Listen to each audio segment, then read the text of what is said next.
قرآن کې الله جل شانه فرمایي جماعتونه هغه خلک آبادی کم چې په ما په قیامتو زما په انبیاء او په رسولانو ایمان راوړي. او بل ځای آیت مبارک مفهوم دی جماعتونه هغه خلک ورانه څوک چې د دې خبرو نه انکار کوي الله اکبر کبیره. نو زه به څه ووایم کم یهودیان را پاڅېدلي چې خپلې ګرجې ورانې کړي په خپلو ګرجو باندې ورغلي دي، کم عیسایان راغلي چې په خپلو ګرجو باندې ورغلي،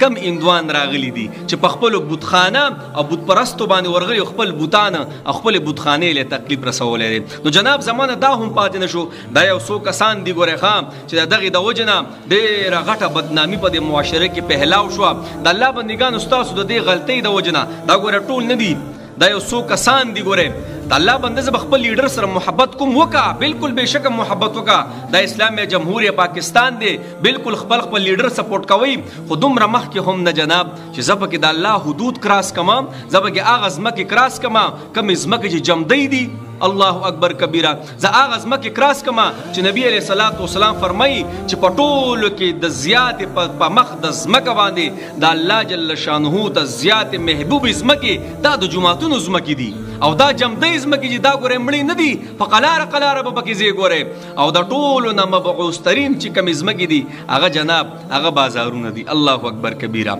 زما نبی فرمایي قیامت کې به الله خانه کعبه مبارکې ته وایي چې جنت ته داخله شه، خانه کعبه مبارکه به ورته وایي ای الله زما اهل و عیال څه دي؟ الله به ورته فرمایي ستا اهل و عیال څه دي؟ دا جوماتونه دي جناب. بیا جماعتونه ته جماعتونه هم دننه نشئ، جماعتونه به ورته وایي ای الله زما اهل و عیال هغه څوک دي؟ زما آبادونکي. جناب زه به د خپل لیډر سره محبت کوم، بالکل ډېر محبت به ورسره کوم، خو جناب ته راته دا ووایه زه به بابري مسجد چې په انډیا کې کومه خبره اتره شوې وه اول ته زه یو قسم له او دا وشوغه دا مې وختي یو نیوز غالبا مخې له راغله او په هغې کې غالبا د انډیا څه خبره اتره وه او په هغې کې وشو چې په پاکستان کې په پلاني جومات باندې خلک ورغلي. دا خلک خو بیا دې ته پراته دی، زما او ستا منځ کې خو توړ پیدا کوي دغه خلک. د الله بندګانو زموږ خو یو پاکستان دی، موږ خو یو بل وروڼه یو، دې محبت موږ دومره خطرناکې فتنې او فساد ته ورسولو. ستاسو د دې حرکت د وجې نه څومره خطرناکې خبرې اترې سټارټ شوې. پلار په زوی باندې ګزارونه وکړه، زوی په پلار باندې ګزارونه وکړه او دغه غیر به اوس څه وایي مړه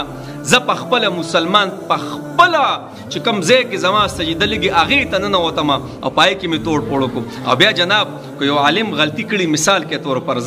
یو خبرې اترې کړي نو خبرې په خبرو باندې اوارول پکار دي، دا نه چې د هغه نه ګیرې وباسې مړه په موټو باندې د هغه نه ګیرې وباسې ته راته ووایه دا د ګیرې حتک نه دی، دا د عالم حتک نه دی، ته راته ووایه. خو هغه هر څه وایي ځه هغه خبرو په خبرو باندې اوارېږي، خبرو په خبرو به اواره شي. نو جناب زما ورسره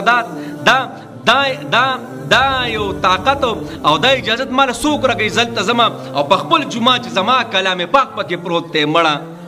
جبرئیل علیه السلام چې راغلی هغه تورې ټکي پکې دننه پراته دي د هغې زه بې حرمتي کوم او خلک مې په زور راوباسي او ما ته وایي جومات دی جومات دی قلار سه جومات دی او زه دومره مخکې لاړ شم جومات ته مو نه ګورم شیشې ماتې کړم نو ته راته ووایه ځه دا مال اجازت راکوي او بیا د هغه ګیره زه په نوچ کوم دا مال کم شرط اجازت راکوي یاره دا کم قانون مال اجازت راکوي زما اختلاف په زه کوم خو اختلاف یو حدود دی جناب په خبرو باندې اوارېږي دا نه جناب الله اکبر کبیره. نو یقیني حیران شوم خبرې دا څومره فتنې فساد اوس د یوې غلطۍ احساس کړه اوس په خانه جنګي الله دې نه کي خانه جنګي چېرته سازه نه شي دغه خلک به هم راوځي نور خلک به هم راوځي هل هول به ساز شي نو تاسو ووایه پیدا چاته ده تاسو راته ووایه پیدا به یې چاته پیدا دغه غیرو ته شوق نه شوه په موتا کې به لاس نه اچوي بس الله دې مونږ معاف کړي او جناب زه په جومات باندې بیا ورځم الله اکبر کبیره دا خبره خو ما بل ځای هم حل کولی شو زه په جومات ورځم او زه د هغه مولي صاحب نه ګیره راکاږم او دا ګیره تې زه راوباسم نو تاسو راته ووایه مړه دا کم مذهب ماله اجازت راکوي یار خبرو په خبرو ووارو دا نه چې لاس واچو جناب دا نه چې ګیرې راوباسو دا عالم نه ګیره راوباسو دا نه چې جوماتونه شیشې ماتې کړو الله اکبر کبیره بس الله دې مونږ معاف کړي